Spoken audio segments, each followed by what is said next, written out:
सर्वप्रथम प्रभुलाई धन्यवाद होस्।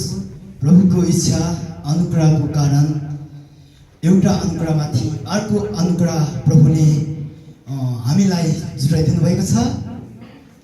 र दोस्रो यस स्कुल अफ इभेन्जेलिस्ट एन्ड मिसनको डाइरेक्टर आदरणीय हाम्रो पास्टर धन लामाज्यूलाई र हाम्रो आदरणीय गुरुबा गुरुआमा र हाम्रो प्रिन्सिपल भीम अङ्कललाई र हाम्रो आर्थिक कारोबार समिति जिम्मेवारी वहन गर्नुहुने हाम्रो धन ठाकुर भेनालाई पनि र साथै जति पनि यस कार्यक्रमको लागि आर्थिक रूपमा प्रार्थनामा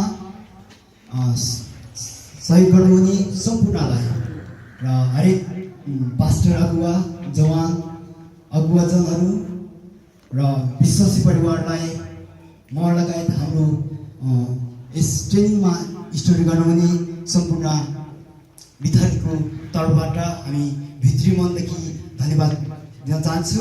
र तेस्रो यहाँ उपस्थित हुनुभएका हाम्रो निम्तोलाई स्वीकारी आउनुभएका सम्पूर्ण हाम्रो आदरणीय पास्टर बुबाहरू जवानहरू र विश्वासी परिवारलाई म लगायत हाम्रो स्टुडेन्ट टिमबाट ख्रिस्टीय अभिवादन साथै न्यानो जय मसीह।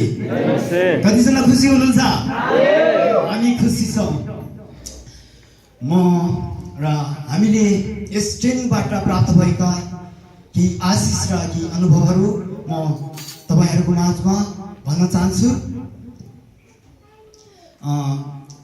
हुनसक्छ मैले यस ट्रेनिङमा आउनुभन्दा अगाडि धेरै ट्रेनिङहरू लिइसकेँ, तर पनि यो ट्रेनिङ धेरै अद्भुत प्रकारले प्रभुको इच्छा भएको कारणले हामीले असल प्रकारले असल प्रभुका वचन सुन्ने मौका